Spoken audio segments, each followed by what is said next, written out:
ओम शांति। बाबा की 22 की बाबा की मीठे बच्चे, तुम्हें संपूर्ण पावन बनना है, इसलिए कभी किसको दुख नहीं दो।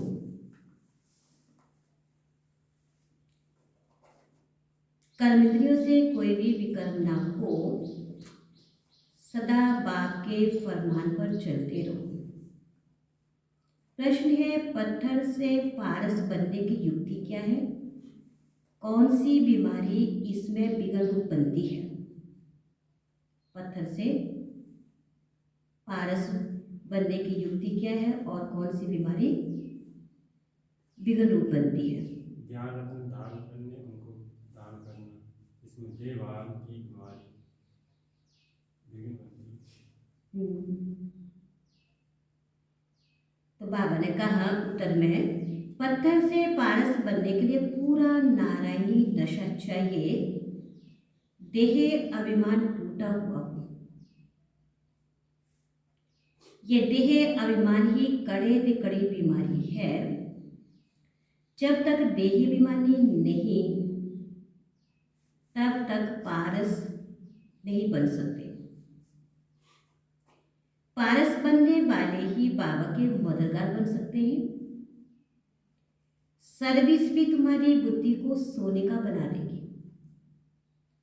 इसके लिए पढ़ाई पर पूरा अटेंशन चाहिए। ओम शांति। रूहानी बच्चों प्रति रूहानी बाप समझाने देते हैं कि बच्चे अपने को संगम युगी समझो। सतयुगी तो नहीं समझेंगे। हम कौन है? संगम युगी है, बात है। सतयुगी नहीं समझेंगे। तुम ब्राह्मण ही अपने को संगम युगी समझेंगे और तो सभी अपने को कलयुगी समझेंगे। फर्क बहुत है। सतयुग और कलयुग, स्वर्गवासी नरकवासी। तुम तो ना स्वर्गवासी हो ना नरकवासी हो, फिर तुम कौन हो?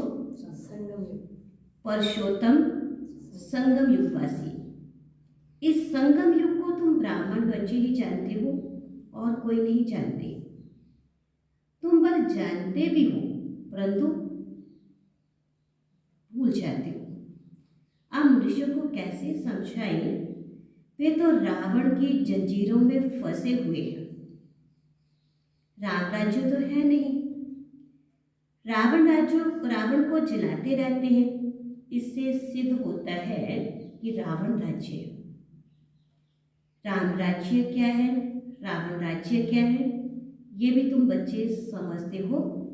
नंबर 1, बाबा आते हैं संगम युग पर, तो ये भेंट भी अभी की जाती है। कौन सी भेंट? रावण राज्य क्या है और राम राज्य क्या? तो बात है, संगम युग पर ये भेंट की जाती है। सतयुग और कलयुग की। कलयुग में रहने वालों को नरकवासी, स्वर्ग में रहने वालों को स्वर्गवासी कहा जाता है। सतयुग में रहने वालों को स्वर्गवासी कहेंगे। स्वर्गवासी को पावन, नरकवासी को पतित कहा जाता है।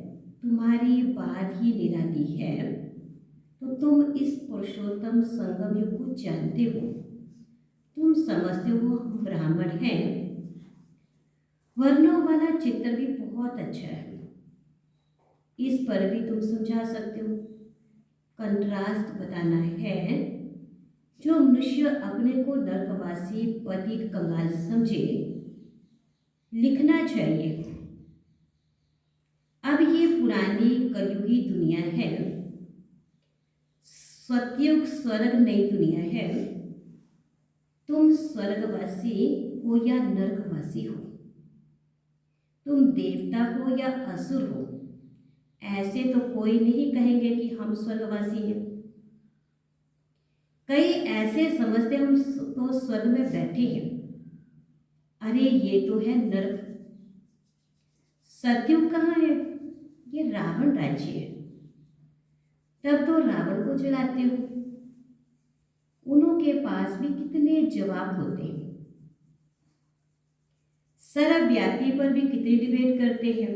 तुम बच्चे तो एकदम क्लियर पूछते हो, अब नई दुनिया है या पुरानी दुनिया है। ऐसा क्लियर कंट्रास्ट बताना है, इसमें बहुत ब्रेन चाहिए।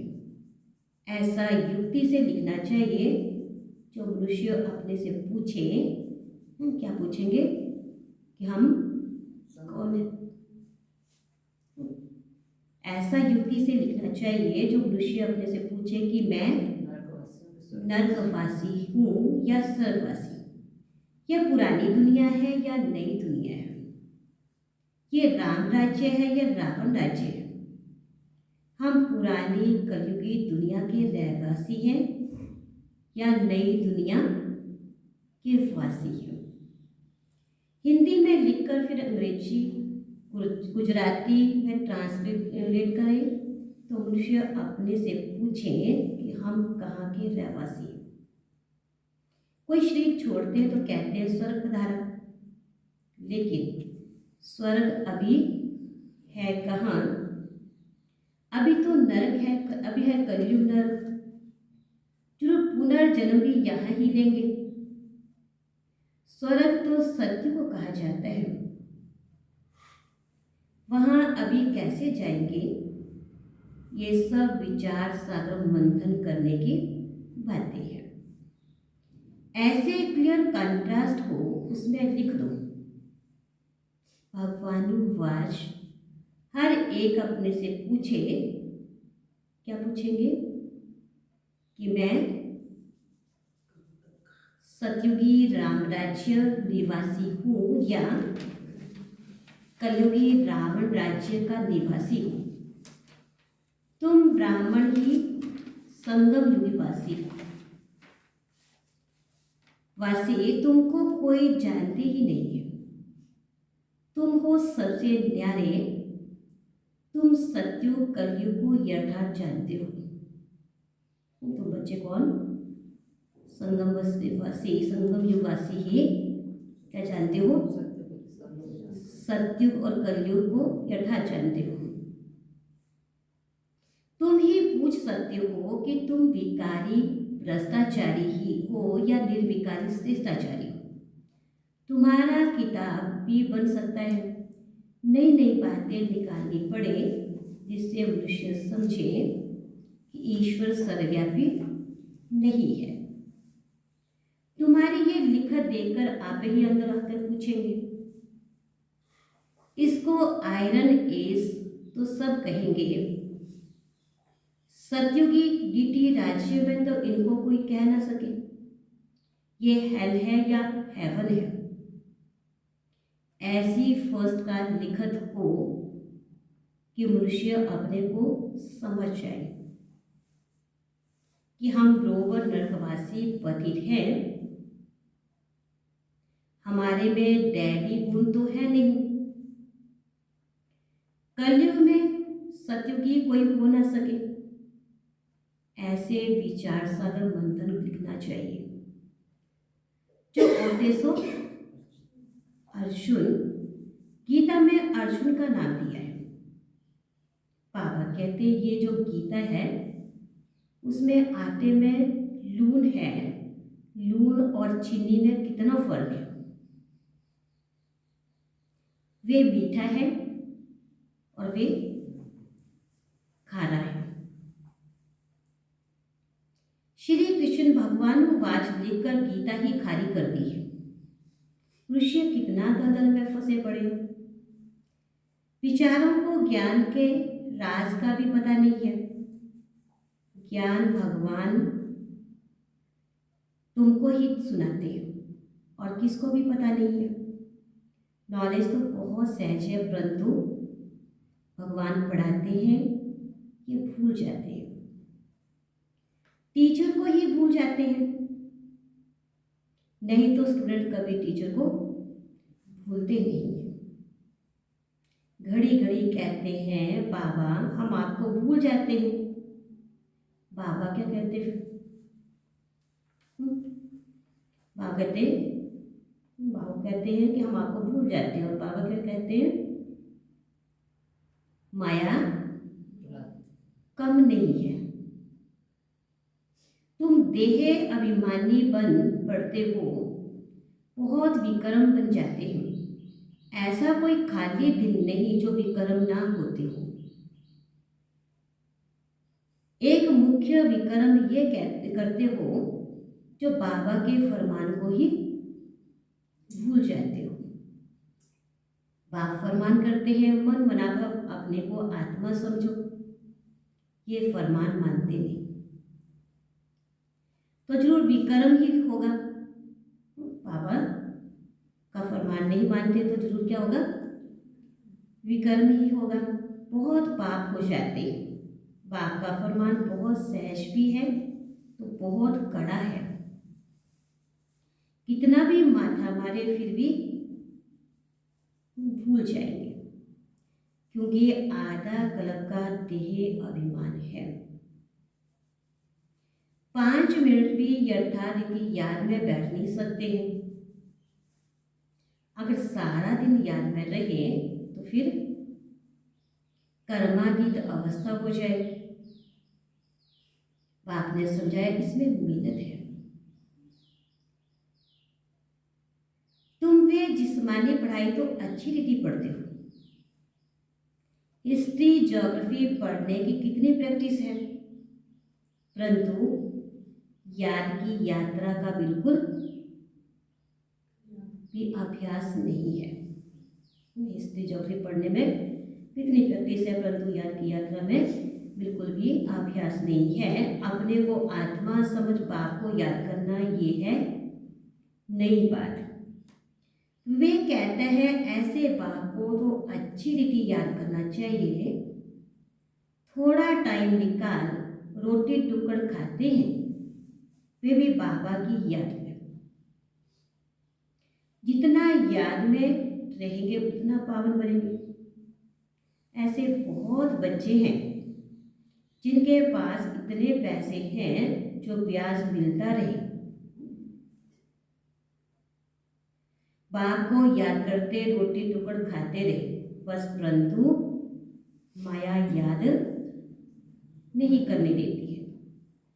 कल पहले जिसने जितना पुरुषार्थ किया उतना ही करेंगे। टाइम लगता है, कोई जल्दी दौड़ लगाकर पहुंचेंगे ये हो ना सके। इसमें तो 2 बाप हैं। बेहद के बाप को अपना शरीर है नहीं, वे इनमें प्रवेश होकर बात करते हैं तो बाबा की श्रीमत पर चलना चाहिए। बाप बच्चों को ये श्रीमत देते हैं कि देह सहित सब धर्म छोड़ अपने को आत्मा समझो। तुम पवित्र आए थे, 84 जन्म लेते लेते तुम्हारी आत्मा पतित बनी है। अब पावन बनने के लिए श्रीमत पर चलो। तब बाप गारंटी करते हैं। कौन सी गारंटी करते हैं बाबा?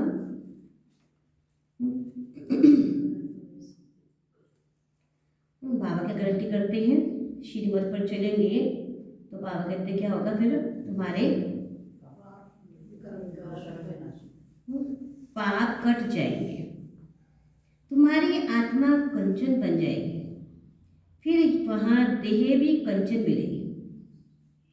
जो इस कुल का होगा वह तुम्हारी बातें सुनकर सोच में पड़ जाएगा,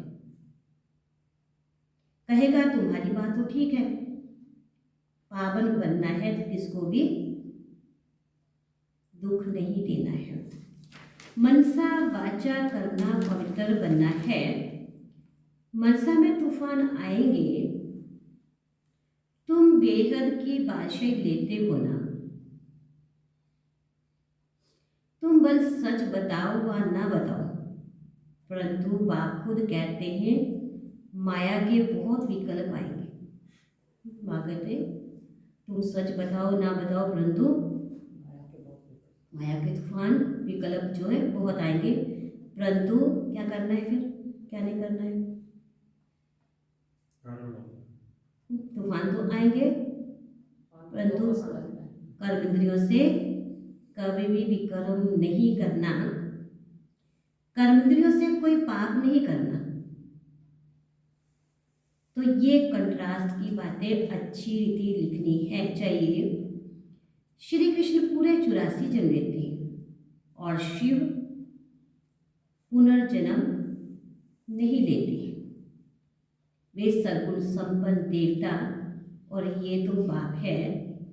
तुमने देखा पांडवों के चित्र कितने बड़े बड़े बनाते हैं। इसका मतलब है, क्या मतलब होगा? उनकी विशाल बुद्धि। तो बावन का वे इतनी बड़ी विशाल बुद्धि वाले थे, बुद्धि बड़ी थी, उन्होंने फिर शरीर को बड़ा बना दिया। तुम्हारी जैसी विशाल बुद्धि और कोई का हो ना सके।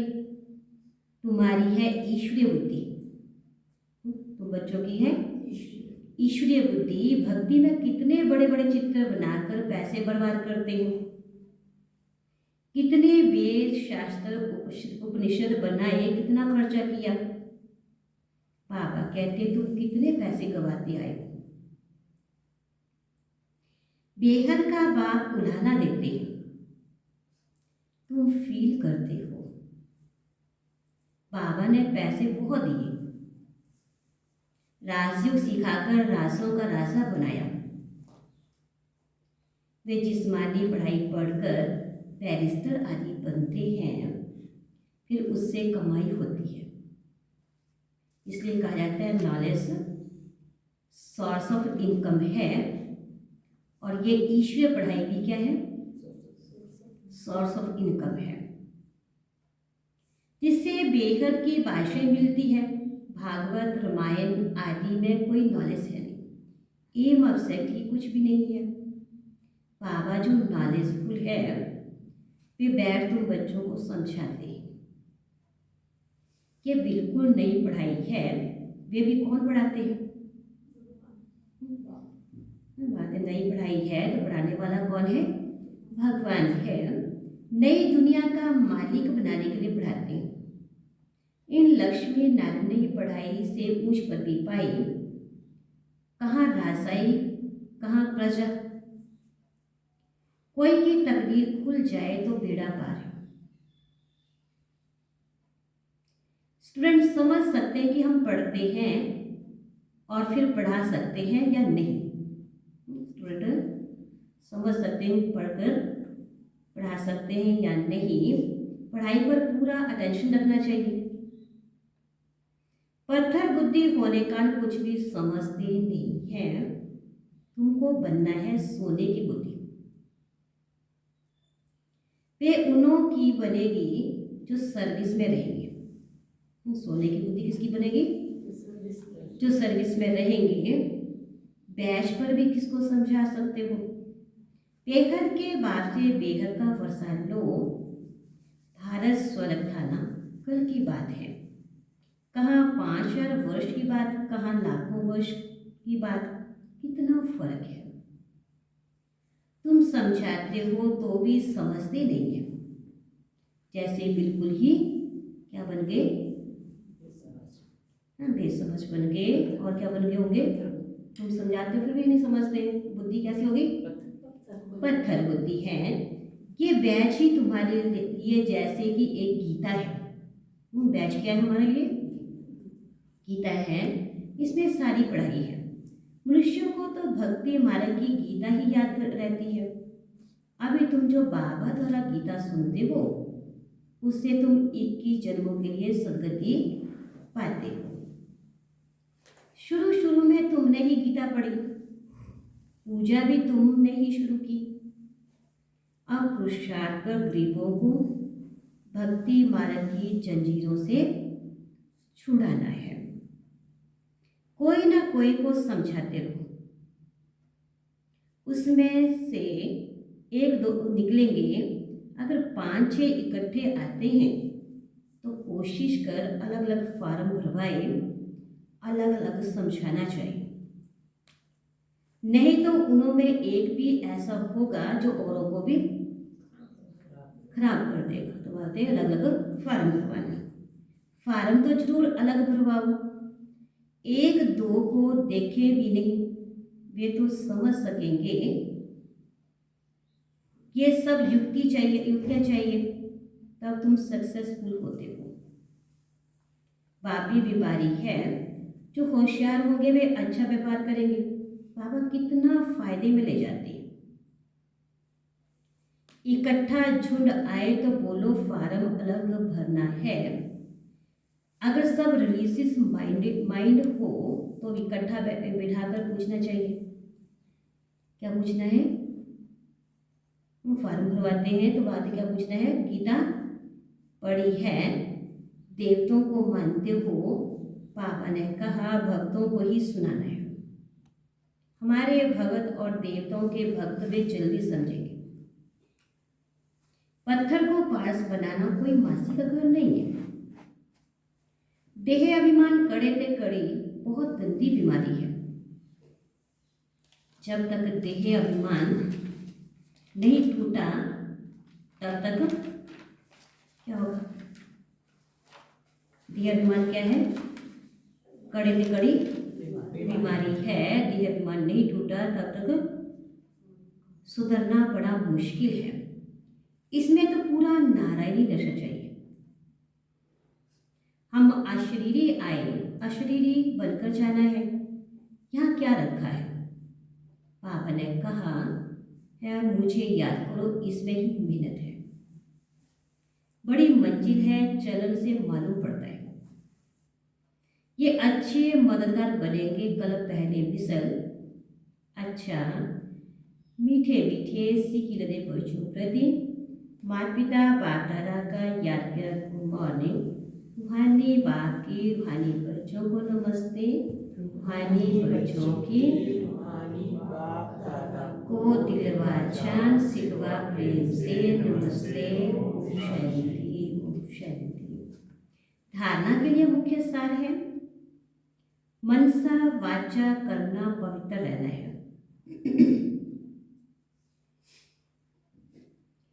कर्म इंद्रियों से कोई विकर्म न हो, इसकी संभाल करनी है। आत्मा को कंचन बनाने के लिए क्या करना होगा? आत्मा को कंचन बनाने के लिए याद में जरूर रहना है। उसे देह अभिमान की कड़ी बीमारी से छूटने के लिए, देह अभिमान की कड़ी बीमारी से छूटने के लिए क्या करना होगा? पवित्र रहना है और बाबा की याद में रहना है, नारायणी नशे में रहना है। अभ्यास करो। हम अशरीरी आए थे, अब अशरीरी बनकर वापिस जाना है। वरदान है योग करने और कराने की योग्यता के साथ साथ परयोगी आत्मा भव। योग करने और कराने की योग्यता के साथ साथ क्या बनना है? परयोगी आत्मा। बाप दादा ने देखा बच्चे योग करने और कराने दोनों में होशियार हैं, तो जैसे योग करने कराने में योग्य हो, ऐसे प्रयोग करने में योग्य बनो और बनाओ। अभी प्रयोगी जीवन की आवश्यकता है। अभी कौन सी जीवन की आवश्यकता है? प्रयोगी जीवन की आवश्यकता है। सबसे पहले चेक करो। क्या चेक करेंगे? योग करते हैं, कराते भी हैं, तो भागते हैं। पहले क्या चेक करना है?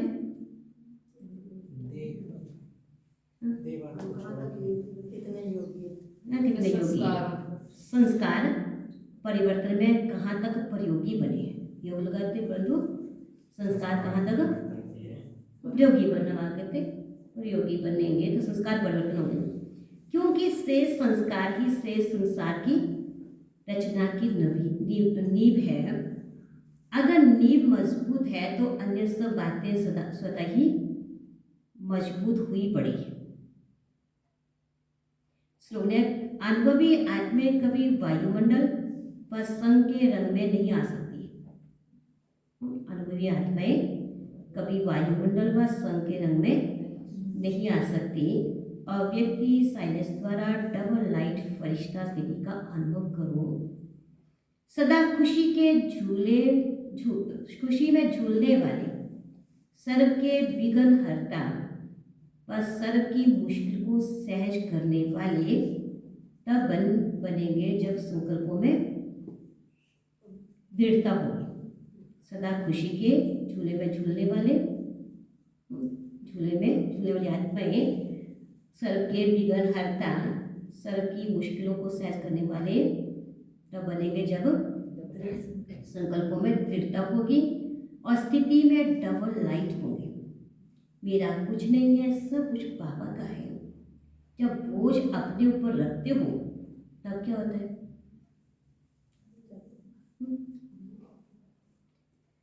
बाबा बोझ देंगे तो क्या हो जाएंगे? हल्के हो जाएंगे। और जब बोझ अपने ऊपर रखते हो तो सब प्रकार के विघ्न आते हैं। मेरा नहीं तो निर्विघ्न।